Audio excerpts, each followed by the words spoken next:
Welcome to SRP Training Video. Today we are going to talk about Chain of Custody Policy and Standard version 2.6. This video will explain the changes made on this policy and standard, which is intended as a calibration tool for participating operators, retailers, authorized trainers, and auditors. In this second video, we will explain the changes in 5 topics. They are Audit Management Platform until Scope Change Audit. Now we are going to talk about Audit Management Platform, or AMP. We want to emphasize that it is the obligation of CABs to ensure the completeness and the accuracy of data in AMP. Why? One of the reasons is because the data in AMP will be reflected in RiceTrace. Any incorrect data in AMP will also affect RiceTrace directly. During CAB's oversight, if there is incorrect data found in AMP, it will lead to minor nonconformity given to the CAB. CABs also shall make sure that verification decision cannot be made if the AMP is not completed. The next topic is about CAB. We want to emphasize that CABs shall comply with SRP Assurance Oversight Manual. This program is designed to ensure SRP assurance processes and activities adhere to established best practices and regulatory requirements. Beside that, CABs shall also comply with the License and Registration Agreement and CoC Policy and Standard. So all these 3 documents shall be complied. Compliance with one document does not exempt a CAB from complying with the requirements of the others. Let's move to another topic, which is what can be done and what cannot be done before the verification statement, or VS, is issued. First, a company can sell or transfer SRP verified product only after receiving valid verification statement or after formally included to a multi-site verification statement. It means that before having VS, the company cannot sell or transfer SRP product as SRP verified product. Second, if the company handle SRP product but not yet receiving valid VS, this SRP product is not eligible to have TC until the VS is granted. Third, if the company has completed CoC audit and waiting for VS to be issued, the company may physically receive, purchase, process, pack, and store SRP product as long as these 4 conditions are met.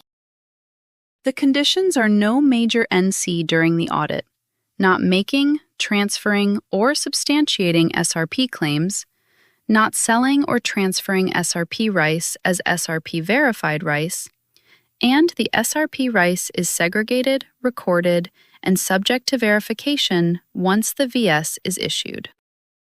Now we move to next topic, which is CoC Audit Linked to Producer Audit.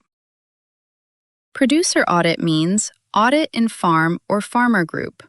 So for this case, where the PO is directly linked to SRP verified producer, the CoC audit can be aligned with the producer audit. It means both audits can be conducted during the same visit. However, each audit shall retain its audit scope, checklist, sampling approach, reporting, and verification decision. The CoC audit shall include reconciliation of volumes corresponding to the verified production season, assessed under the SRP Farm or Producer Group audit, including consistency with trace records. Now we are going to talk about annual audit. This audit shall be conducted between 4 months before and 4 months after the anchor date. Normally, the anchor date is the anniversary date of verification statement, but for this case of linked CoC and producer audit, the anchor date can be the date of the first full audit in the cycle of farm or producer group audit. This can be used as long as the CoC audit is no later than 12 months after the previous CoC audit. For example, the producer audit was done on 5th January 2025. The CoC verification statement of linked PO was issued on 5th June 2025. In 2026, instead of using anchor date of 4 months before and after 5th June, this PO can use the anchor date 4 months before and after 5th January, so the CoC audit can be conducted during the same visit with Producer Audit. This can be done if the Producer and CoC audit are conducted by the same CAB. The verification statements are valid for 36 months from the initial verification decision date. The anniversary of verification statement is also based on original verification decision date, although the verification decision date during annual audit will match the date of the annual audit decision. Even for the linked CoC and Producer Audit, the aligned audit date will not modify validity period, anniversary date, or 3-year verification cycle of the verification statement.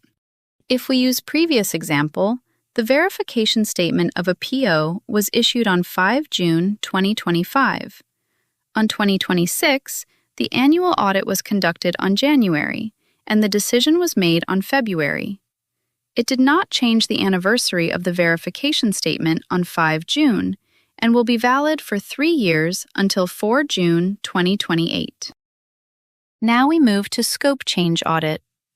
This audit is conducted when a PO requests for modification of its verification statement scope.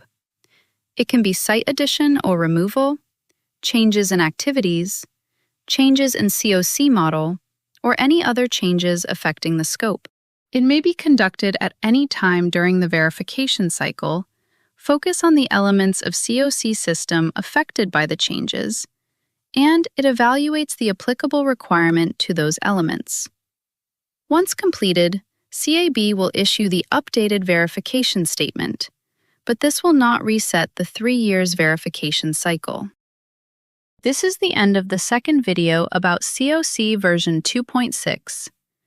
We will continue with other topics in the next video.